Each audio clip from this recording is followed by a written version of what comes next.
मैं ट्रेन में कितनी बार जब गई हूँ, बहुत बार मतलब मैं जब भी गई हूँ तो मैं भूखे ही सफ़र करना शुरू करी। पढ़ाई में भी इंटरेस्ट था। मैं बता दूँ, मैं स्कूल टॉपर भी रह चुकी हूँ। हमारे समाज में जब तक कोई निकलेगा नहीं तो कोई इंस्पायर कैसे होगा।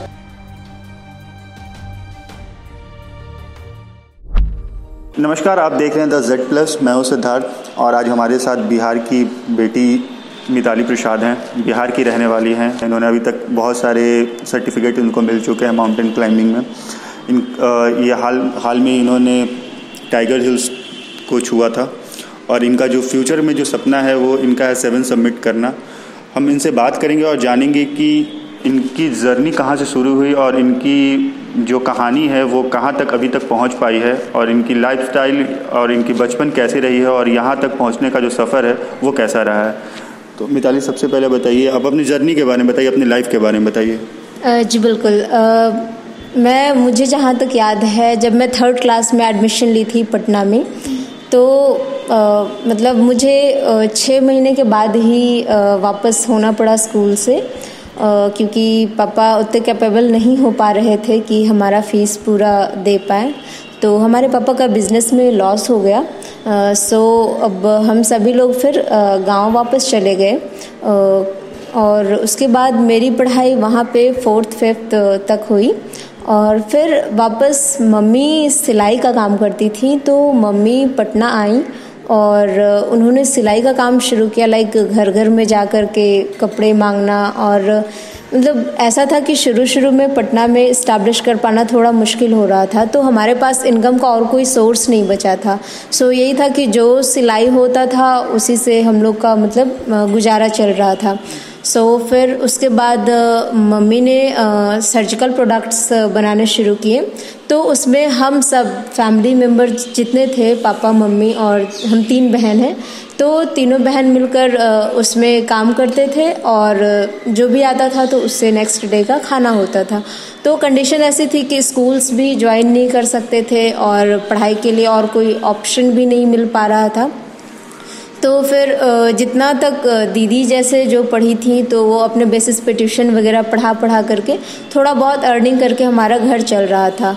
उसके बाद मैंने गवर्नमेंट स्कूल में ज्वाइन किया और फिर उसके बाद मतलब मैं कराटे फील्ड में जब घुसी तो क्योंकि खर्च थोड़ा बढ़ चुका था, तो खर्च बढ़ जाने से मुझे मतलब जब भी मैं नेशनल खेलने जाती थी या फिर स्टेट खेलने जाती थी तो मुझे बस उतने पैसे ही मैं जोड़ती थी जितना कि मैं ट्रेन से जा सकूं और आ सकूं। मतलब एक्स्ट्रा खर्च भी खाने का जो होता था, मैं ट्रेन में कितनी बार जब गई हूं, बहुत बार मतलब मैं जब भी गई हूं तो मैं भूखे ही सफ़र करना शुरू करी, क्योंकि बहुत मुश्किल हो रहा था कि मैं टूर्नामेंट भी खेलूं और फिर सारे पैसे खाने में भी लगाऊं, तो थोड़ा मेरे लिए मुश्किल हो रहा था।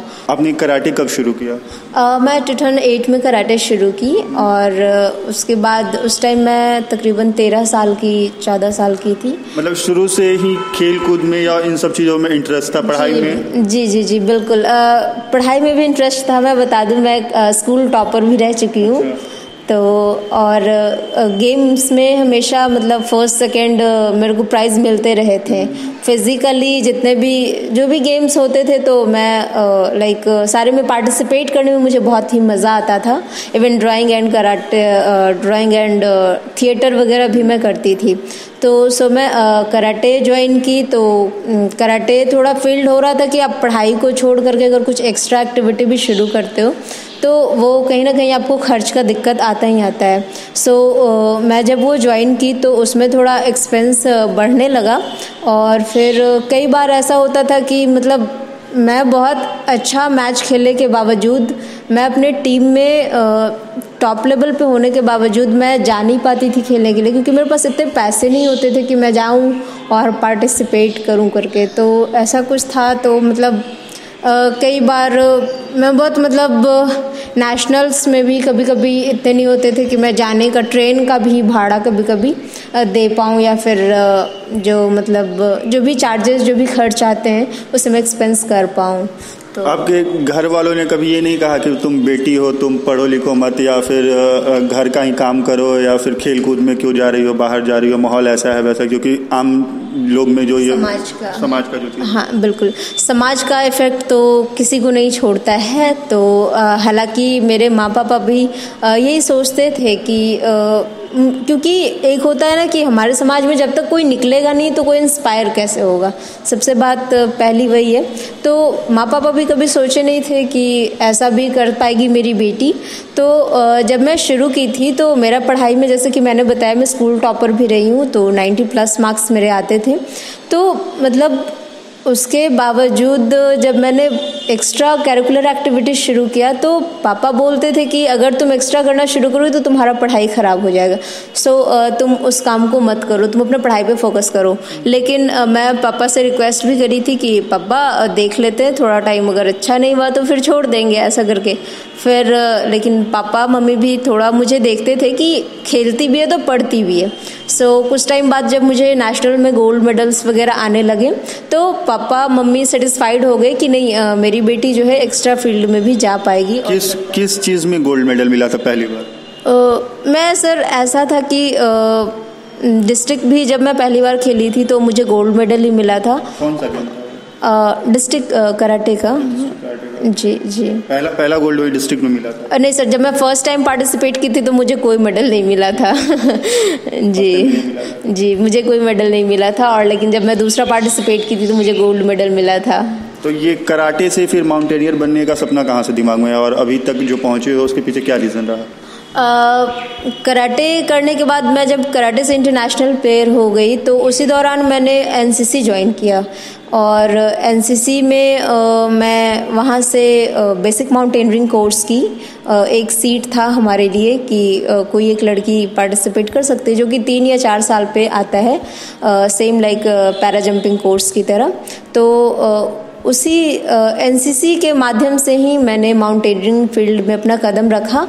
और वो मतलब मेरे लिए शायद काफ़ी लकी था कि मुझे अच्छे इंस्ट्रक्टर भी मिले, बहुत ही सपोर्ट मिला कि हाँ ठीक है, आप करो, आगे कुछ अच्छा कर सकते हो इस फील्ड में, आपकी कैपेबिलिटी है, लाइक आप मतलब आप टेक्निकली काफ़ी गुड हो, सो आप करो इस फील्ड में। तो फिर उसके बाद से मैं वही जुगाड़ करने लगी पैसों का, क्योंकि माउंटेनियरिंग फील्ड ऐसा होता है कि बिना पैसों के मतलब आप सोच भी नहीं सकते हो। किसी फील्ड में पैसे की ज़रूरत होती है आगे बढ़ने के लिए। हाँ, लेकिन माउंटेनियरिंग फील्ड कुछ ज़्यादा ही एक्सपेंसिव है। जैसे कि मैं बता दूं, माउंट एवरेस्ट करने के लिए ही 30 लाख तक का बजट चला जाता है।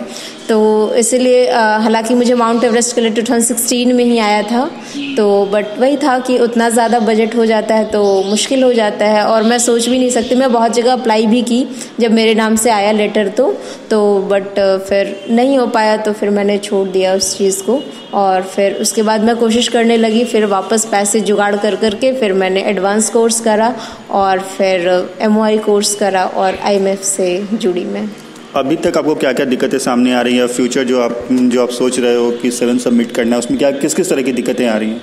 जी बिल्कुल सर, ये जो आपका माउंटेनियरिंग है तो चूँकि इसमें बहुत ही ज़्यादा अमाउंट लग रहा है, तो इतना ज़्यादा अमाउंट घर से लगा पाना हमारे लिए पॉसिबल नहीं है, क्योंकि मम्मी जहाँ सिलाई करे तो सिलाई से बहुत ज़्यादा नहीं आ पाता, हम लोग बस खा पी लेते हैं, वही बहुत बड़ी बात है। तो वो जो मतलब इतना ज़्यादा एक्सपेंस है वो पूरा नहीं हो पा रहा, और इसके लिए मैं बहुत दौड़ी भागी हूँ, गवर्नमेंट का पता नहीं कितनी बार चक्कर लगाई हूँ, और ज़ेरॉक्स करा के देते मैं भी थक गई हूँ। मतलब 5 साल से मैं कोशिश कर रही हूँ, बट मुझे इसका कुछ आउटपुट नहीं मिल पा रहा है अभी तक। तो मतलब मुझे काफ़ी मुश्किल आ रहा है इस फील्ड में। अभी जहाँ पे आप क्लाइंब करना चाह रही हैं वहाँ पे कितने खर्च आ रहे हैं और कितने लोगों ने आपको सपोर्ट किया उस राशि को जुटाने में? अभी मैं नेक्स्ट किलिमंजारो पीक स्केल करने वाली हूँ, तो उसमें मुझे 3,30,000 का खर्च आ रहा है। तो पटना यूनिवर्सिटी से तो मैं बताई 25 से 30,000 का उन्होंने बताया कंट्रीब्यूट करेंगे वो, लेकिन इतने कम अमाउंट में और भी जगह से कुछ कंट्रीब्यूशन आ रहा है, कुछ फ्रेंड्स लोगों ने भी मेरे को किया है कंट्रीब्यूट। तो बट फिर भी 3,30,000 एक बहुत बड़ा अमाउंट है और मेरे लिए, और मतलब इसको पूरा कर पाना थोड़ा मुश्किल हो रहा है। और हो भी सकता है अगर मेरा नहीं भी पूरा हो पाया तो शायद मुझे ये कैंसिल करना पड़े। मिताली, आप जो भी इस वीडियो को देख रहा है आप उससे भी अपील कर सकती हैं कि वो लोग जिस तरह से आपको कंट्रीब्यूट करना चाहें, वो आपके अगर ऑनलाइन ट्रांसफरिंग या मैसेज या पेमेंट करने का कोई भी ज़रिया हो, उसके थ्रू भी आपके पास वो लोग पेमेंट कर सकते हैं। आप जो भी व्यूअर्स मुझे देख रहे हो इस वीडियो के जरिए, मैं आपसे उम्मीद करती हूँ कि आप मुझे जो भी सपोर्ट हो सकता है वो आप दिल से सपोर्ट करेंगे। जितना भी अमाउंट हो, अमाउंट का कोई बर्डन नहीं है, आप कुछ भी सपोर्ट कर सकते हो।